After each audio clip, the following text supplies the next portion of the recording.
citoyens.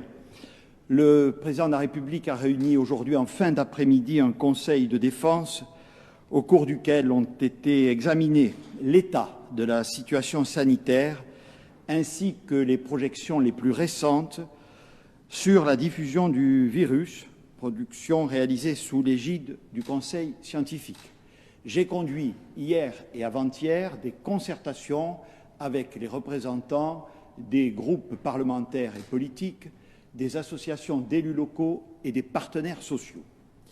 Il apparaît que si la situation sanitaire reste mieux maîtrisée en France que chez beaucoup de nos voisins, elle est cependant préoccupante.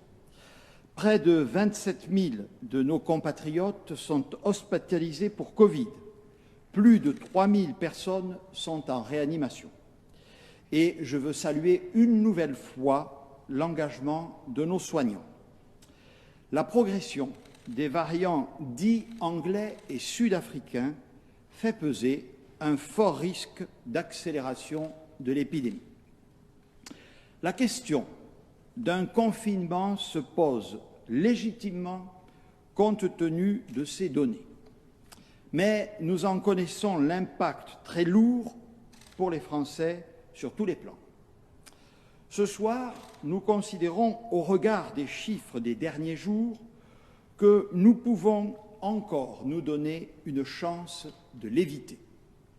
C'est pourquoi, en complément des mesures de couvre-feu qui ont produit des effets réels mais insuffisants, nous avons décidé de prendre sans délai les mesures complémentaires suivantes.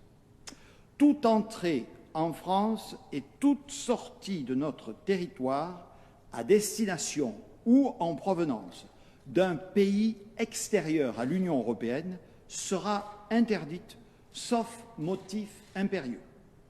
Cela s'appliquera à partir de dimanche 0 heure. Toute entrée en France à partir d'un pays de l'Union européenne sera conditionnée à la réalisation d'un test PCR, à l'exception des travailleurs transfrontaliers. Tous les déplacements en provenance et en direction de tous nos territoires ultramarins seront également soumis désormais à la production de motifs impérieux. À compter de ce dimanche, les centres commerciaux non alimentaires d'une surface supérieure à 20 000 m², c'est-à-dire ceux qui favorisent le plus de brassage des populations, seront fermés. Dès lundi, les jauges seront renforcées dans toutes les grandes surfaces. Le « quoi qu'il en coûte », prêts garantis par l'État, fonds de solidarité, chômage partiel, s'appliquera bien sûr pour tous les salariés et les entreprises concernées. Dans toutes les entreprises où cela est possible, le recours effectif au télétravail devra être renforcé. À cet effet, une concertation sera conduite lundi avec les partenaires sociaux pour en définir les modalités. Ce principe s'appliquera de la même manière dans les administrations publiques. Les policiers et les gendarmes seront mobilisés pour contrôler le non-respect du couvre-feu, l'organisation des fêtes clandestines et l'ouverture illégale de restaurants dans des proportions renforcées. Les dérives de quelques-uns ne sauraient ruiner les efforts de tous.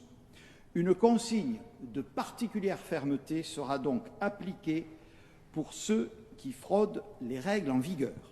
Enfin, dès la semaine prochaine, notre stratégie tester, alerter, protéger sera amplifiée. Mes chers concitoyens, plus que jamais, nous devons tout faire pour respecter ces règles et celles qui nous permettent, au jour le jour, de lutter contre cette pandémie. Respect des gestes barrières, port du masque, se tester et s'isoler au moindre doute. Nous avons fait ensemble nos meilleurs efforts pour accélérer la vaccination. Et ce soir, près d'1,5 million de Français ont reçu leur première injection. Notre devoir est de tout mettre en œuvre pour éviter un nouveau confinement et les prochains jours seront déterminants.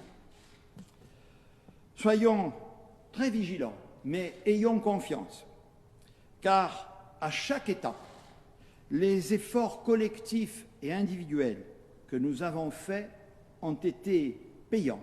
Et du fond du cœur, je vous en remercie.